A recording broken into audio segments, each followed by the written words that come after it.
Mi familia vivía toda en lo que ahora se llama el barrio de Vallecas Villa de Madrid, ¿vale? Y en aquella época, cuando yo voy a contar la historia, era un pueblo cercano a Madrid, pero era un pueblo. Y ahí se vino mi abuelo ellos nacieron, mi abuelo nació en un pueblo de Cuenca, pero se vino aquí cuando era bebé, ¿vale? Y vivió toda su vida allí en Vallecas. Y bueno, pues ahí se casó con mi abuela y mi abuelo empezó a trabajar en Renfe en el año 34 y además pertenecía a la UGT y al Partido Socialista. Y bueno, pues ahí nacieron mis madres. Mi abuela murió muy joven y mi madre y mi tía se quedaron muy pequeñitas solas, ¿no?, con mi abuelo. Y mi madre, pues bueno, se hizo cargo un poco de la familia, tenía 8 años nada más, pero... Y mi tía más pequeña tenía 3 y mi otra tía 5. Entonces, bueno, pues mi madre se dedicó, pues eso, dejó de estudiar y estuvo trabajando pues en la casa, cuidando a sus hermanas y a su padre. Y mi abuelo pues siguió en Renfe. Y entonces, pues por desgracia empezó la guerra y mi madre se hizo novia de mi padre, que mi padre también vivía allí en el pueblo, y poquito antes de iniciar la guerra mi padre se metió en la Guardia de Asalto, que es más o menos lo que ahora la Policía Nacional en la República. Y pronto pues le movilizaron para la guerra y se tuvo que ir a la guerra. Mi padre también era del Partido Socialista y de las Juventudes Socialistas, y era también de la UGT. Y mi madre pues se quedó en casa, siguió la guerra. Mi abuelo siguió trabajando en Renfe todo el tiempo. Durante la guerra no fue a la guerra, sí, él estuvo trabajando. Y bueno, pues mi abuelo, mi madre y mi padre cuando venía de la guerra, pues iban mucho a la casa del pueblo, tenían allí amigos y vaya. Y bueno, pues tenían allí amigos y bueno, pues hacían su vida allí, porque había una biblioteca, tenían un bar, hacían reuniones, en fin, todas esas cosas. Y mi abuelo pues seguía siendo de la UGT.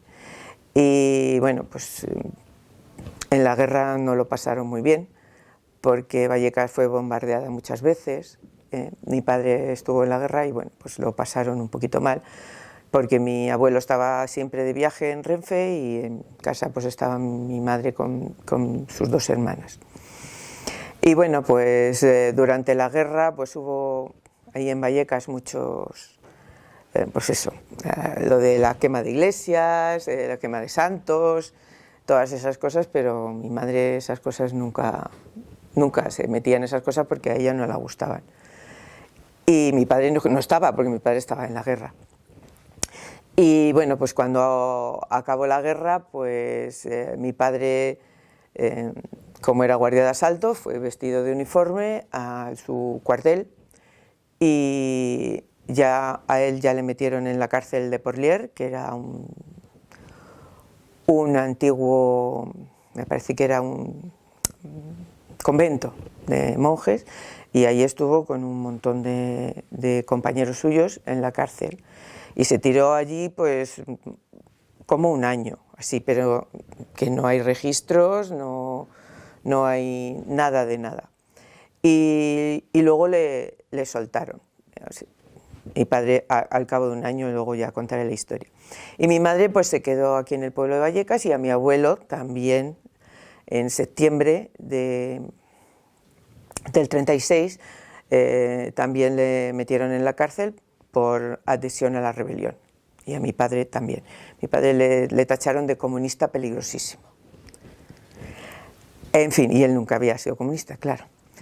Pero bueno, y mi abuelo también, de adhesión a la rebelión, que es lo que es tan curioso, porque ellos no fueron los que se rebelaron contra la República, pero bueno.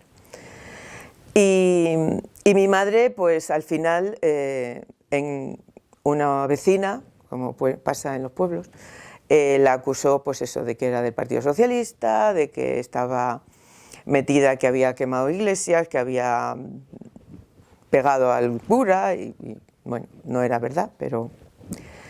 Y la metieron en la cárcel y también la acusaron de adhesión a la rebelión.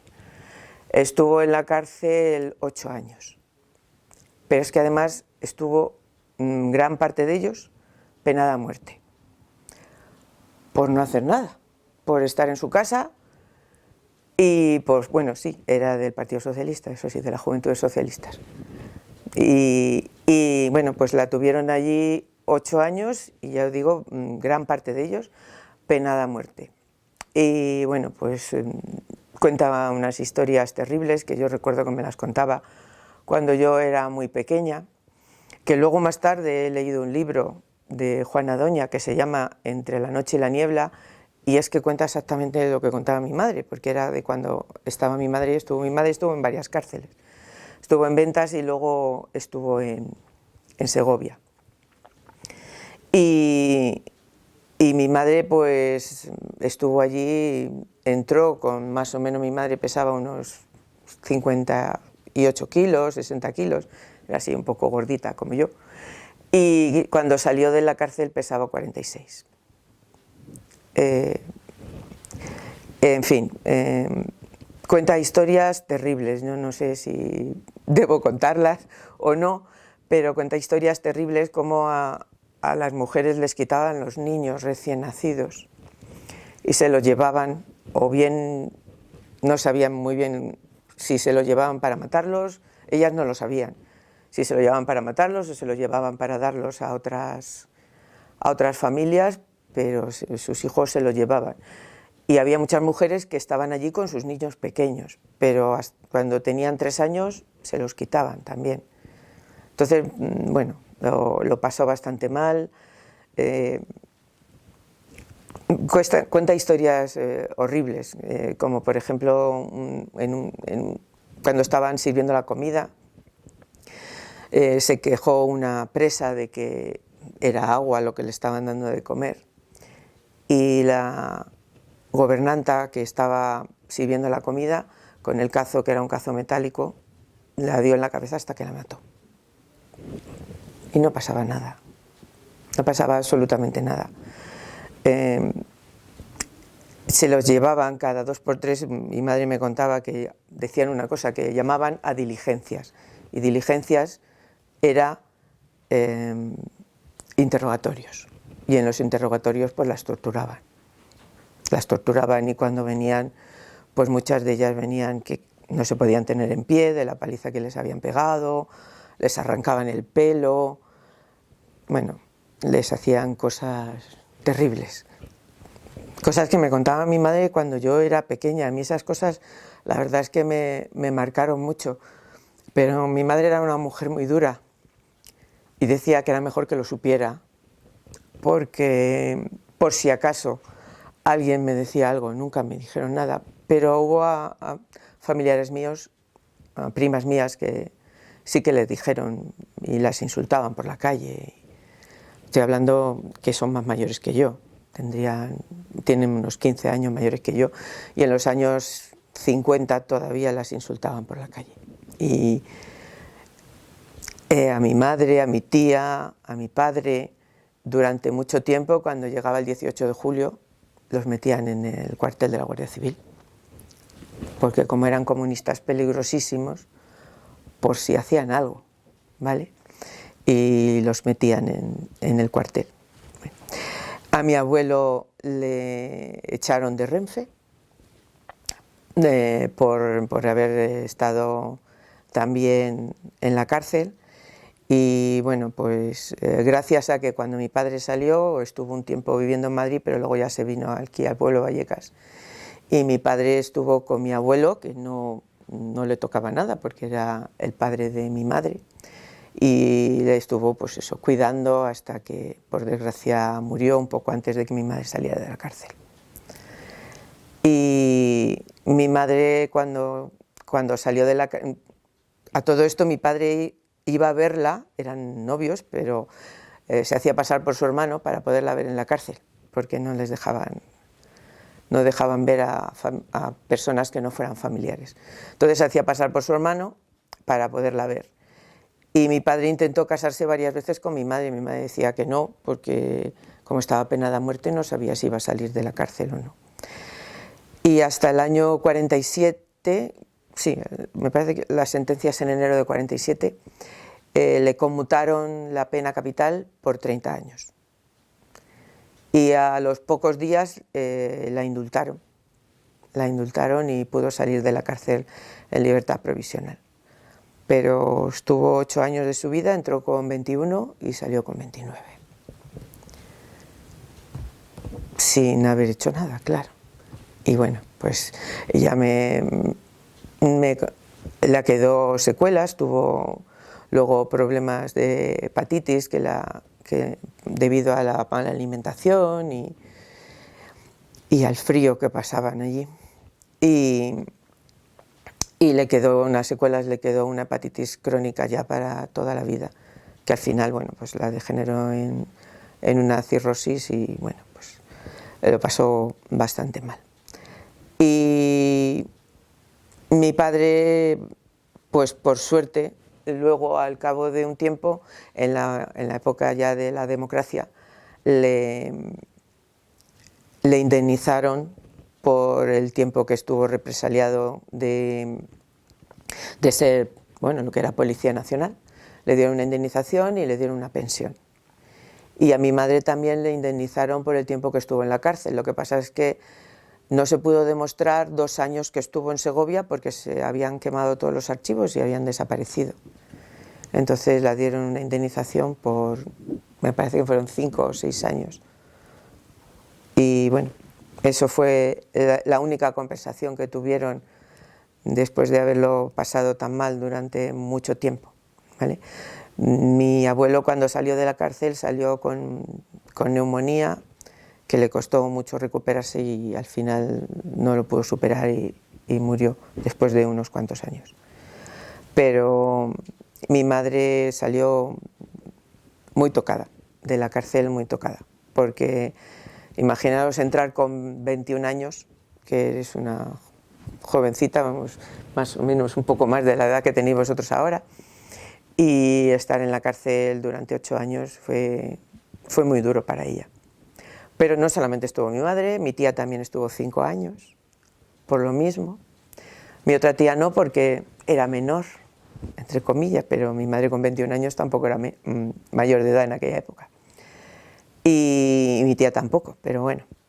Y mi tía también estuvo 5 años, el marido de mi tía, que era primo de mi padre, también estuvo 5 años. Y a mi tío, él lo ha contado muy pocas veces porque no quería hablar del tema, pero a mi tío le torturaron. A mi tío le torturaron porque era sargento del ejército y le torturaron y bueno, él contaba que le golpeaban, que le ponían electricidad para que delatara a compañeros suyos, ¿no? Para que dijera nombres de personas. Y bueno, pues él dice que no sabe si al final dijo nombres o no dijo nombres, porque estaba tan mal que no recuerda nada. Yo creo que no recuerda nada por los golpes, me imagino, porque estaba semi-inconsciente, pero yo creo que también él en alguna manera intentaba olvidarlo. Intentaba olvidarlo y no quería recordarlo. No nos quería hablar de eso. Nos habló muy pocas veces de ese tema. Mi madre sí hablaba y mi tía también contaba muchas cosas de la cárcel, pero mi tío no quería contar nada. No sé, yo creo que tenía un shock postraumático que se llama ahora, ¿no? Y no quería contar nada. Mi madre sí, me contó muchas cosas. Cuando yo era pequeña me contaba pues cosas que hacían en la cárcel. Mi madre, para entretenerse, pues aprendió a hacer punto. Mi madre apenas sabía, cuando entró en la cárcel, apenas sabía leer y escribir. Bueno, pues allí hubo compañeras que la enseñaron allí a leer y a escribir bien, y porque antes sabía, pero muy poquito. Pues bueno, intentaban, allí aprendió a hacer punto, entre ellas se enseñaban a cocinar, Pero solo entre ellas, porque allí no había nadie que hiciera ningún tipo de actividad. Y luego entre ellas pues cantaban, se hicieron un coro, en fin, cosas que hacían pues para estar entretenidas y para olvidarse un poco de la vida que llevaban allí. Y pues no sé si queréis que cuente algo más específico o... ¿Alguna vez te contaron a lo mejor formas de rebelión dentro de la propia cárcel contra los guardias o contra...? Bueno, te he contado la de esta pobre que se quejó de la comida, pero en la cárcel de mujeres no solía haber rebeliones de ese tipo, ¿no? Mi madre me acuerdo que me habló de las Tercer Rosas antes de que fueran famosas, ¿no? Porque estaban en la cárcel de Ventas y mi madre estaba con ellas.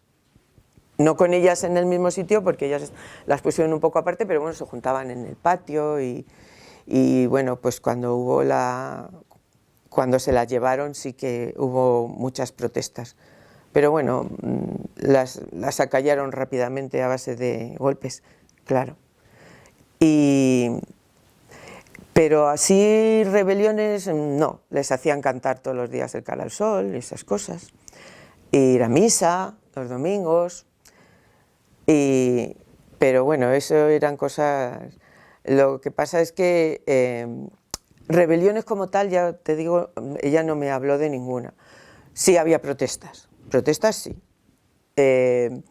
sobre todo protestas, como digo yo, un poco silenciosas, ¿no?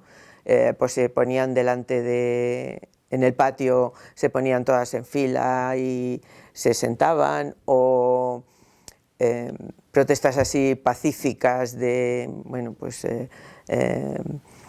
iban a hablar con habían votado unas representantes que iban a hablar con las gobernantas y con las personas que estaban allí, pues para pedir un mejor trato, para pedir que les dieran de comida, mejor comida, pero no les hacían mucho caso, la verdad. Y luego también muchas de ellas pedían ropa porque... mi madre, por ejemplo, sí que tenía familiares, pero había otras personas que no tenían a nadie y muchas veces no tenían ropa que ponerse. Entonces, entre ellas, pues se dejaban ropas, porque allí no había uniformes de presos, no había. Ellas llevaban la ropa que podían y sobre todo en invierno, que allí ni había calefacción ni nada, pues necesitaban más ropa y había mucha solidaridad entre ellas, eso sí, mucha porque no tenían a nadie que las cuidara, se tenían que cuidar entre ellas. Y me habla mucho de, pues eso, de cuando había niños, sobre todo, pues que entre todas pues les cuidaban y les cantaban y les hacían juegos, les hacían muñecos de trapo y cosas así para que los niños estuvieran un poquito más felices allí. Pero claro, luego, al cabo del tiempo, pues se los quitaban, a la mayoría se los quitaban, estaban muy poco tiempo allí, los niños. Y luego no sabían dónde se los llevaban. De hecho, mi madre tuvo alguna compañera que intentó saber dónde habían llevado a su hijo cuando salió de la cárcel y no lo encontró en ningún momento. Y cuando salieron de la cárcel, ellas que dices que estaban en las Juventudes Socialistas, ¿al salir volvieron o decidieron...? Mi madre no, pero mi padre sí. Mi padre volvió y estuvo durante pues, todo el tiempo de la dictadura en la clandestinidad. Mi padre sí, mi madre... Bueno, es que ella nunca se había significado, luego ya, cuando ya vino la democracia, sí se apuntó al Partido Socialista, ¿no? Mi padre fue presidente de la Agrupación Socialista de Vallecas durante varios años, pero ya en la democracia. Y en la clandestinidad también fue presidente de la agrupación, pero claro, en la clandestinidad, sí. Mi padre sí estuvo todo el tiempo. ¿Y qué cuenta de la clandestinidad? Pues mi padre la verdad es que me ha contado muchas menos cosas que mi madre. La clandestinidad, mi padre sobre todo se reunían en una fundición, que trabajaba él en una fundición, y en teoría, como la fundición estaba abierta todo el tiempo y siempre estaba el horno encendido, pues era como que se reunían allí los domingos y hacían que trabajaban. Hacían que trabajaban y allí era donde se reunían e intentaban sobre todo estar en comunicación, aunque era muy difícil en aquella época, con los que estaban en Francia. Y lo que pasa es que mi padre, bueno, pues como un tío mío se tuvo que exiliar a Francia, pues se escribían cartas y así como lo hacían como un poco en clave, ¿no? Entonces mi tío estaba allí, porque mi tío luego estuvo en los maquis, allí en Francia, durante la Segunda Guerra Mundial, y él seguía allí siendo del partido, y se escribían cartas que se supone que, claro, eran de entre hermanos, pero tenían unos códigos para comentarse cosas, pues yo qué sé, órdenes que daban allí, o ellos les comunicaban cosas que pasaban aquí, pero claro, con medio de un código, no era un código raro, sino ellos, bueno, se contaban cosas y ellos mismos sabían lo que se contaban, porque, vamos, yo leía las cartas y no me enteraba de nada. Pero bueno, ellos, de esa forma, pues mi padre se podía comunicar sobre todo con la gente del partido que estaba fuera de España. ¿Y por qué se exilió su hermano? Porque a mi tío le pilló en Cataluña la guerra. Le mandaron allí a Cataluña, y cuando acabó la guerra, pues bueno, como ya sabían que si les iban a meter en la cárcel sí o sí, o les fusilaban, pues mi tío pasó la frontera y se fue a Francia. Y estuvo en los campos de concentración de lo que hicieron los franceses, y cuando ya pudo salir, no estuvo mucho tiempo, la verdad es que él tuvo suerte, y cuando ya pudo salir, pues ya se metió en la resistencia francesa también. O sea que estuvo los 3 años de guerra aquí, más los años de guerra de la Segunda Guerra Mundial. Se chupó muchos años de guerra, mi tío. Y luego ya se quedó allí a vivir en Francia. Mi tío se quedó a vivir y allí ha muerto. Sí, pero murió, yo creo que pues en el año 78, 79, poco después de que viniera aquí la democracia, y yo llegué a verle, porque yo no le conocía, yo le conocía por carta y por fotografías. Y llegué a verle, vino a España, pero se volvió a Francia, él tenía allí su vida y su familia. ¿Y por qué crees que es importante hablar de todo esto? Hombre, yo creo que es importante sobre todo por intentar que el sufrimiento de toda esta gente no sea en vano, ¿vale? Y que sobre todo no vuelva a ocurrir una cosa como esta, que espero que no vuelva a ocurrir, sobre todo porque es muy injusto. Es muy injusto que a una persona, porque haya estado en un lado o en otro, o porque tenga unas ideas distintas, la tengan que meter en la cárcel o incluso, bueno, pues fusilarla, porque mi madre oía los fusilamientos en Ventas. En Ventas los oía, y estaba ella, lo que llamaban en el sótano de penadas, que era la parte más baja de la cárcel, con unos ventanucos chiquititos, y esperando a que la mataran a ella, esperando a que la llamaran. Estuvo bastante tiempo allí esperando.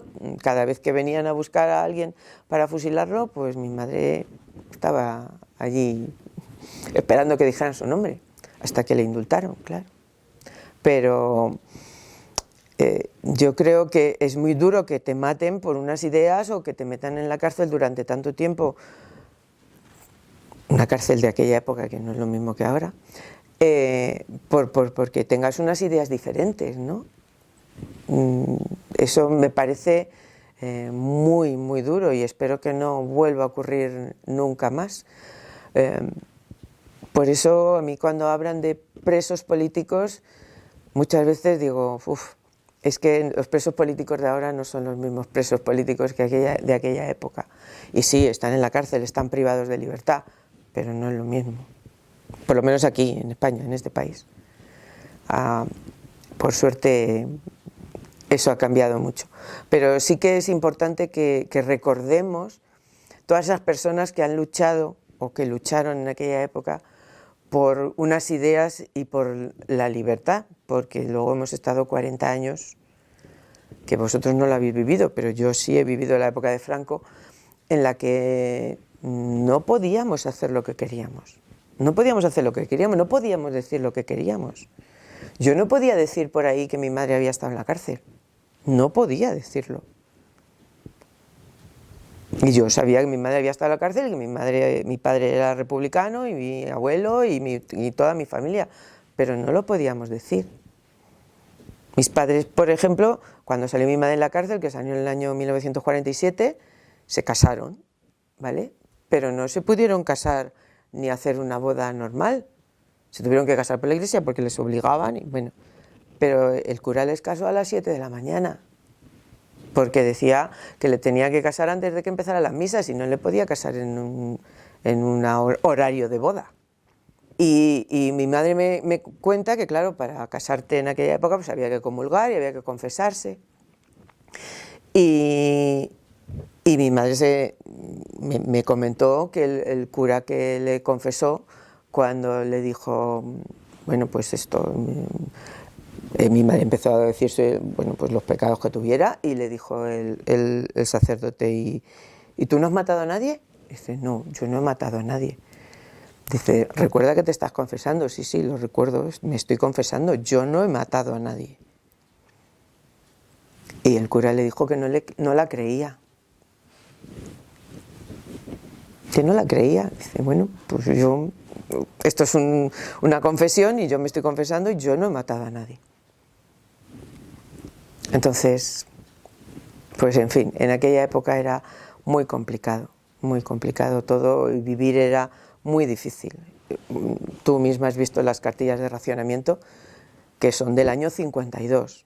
O sea, te estoy hablando que había racionamiento, estas fueron las últimas, pero hubo racionamiento desde el primer momento hasta el año 52. Fueron bastantes años. Con racionamiento no había comida, es que los hombres, muchos de ellos habían muerto, mujeres también habían muerto, y no había quien cultivara. Si es que no había personas, no había población. Entonces, pues faltaba lo más básico. Recuerdo que, bueno, mi suegra, que es de Córdoba, ella comentaba que no había gente, no había un molinero para moler el trigo, no había un molinero para moler el aceite, no. Entonces tenían unos problemas, pero porque murió muchísima gente y otra mucha gente que estuvo luego en la cárcel. Entonces no había especialistas en muchas cosas. Entonces hubo mucha escasez de prácticamente todo. Y mi madre me comentaba eso, que no tenían para comer, o sea, no había. Pero no es porque ellos no tuvieran dinero para comprarlo, es que no había. Entonces, pues empezó a funcionar mucho el extraperlo, pero claro, mis padres de extraperlo no podían.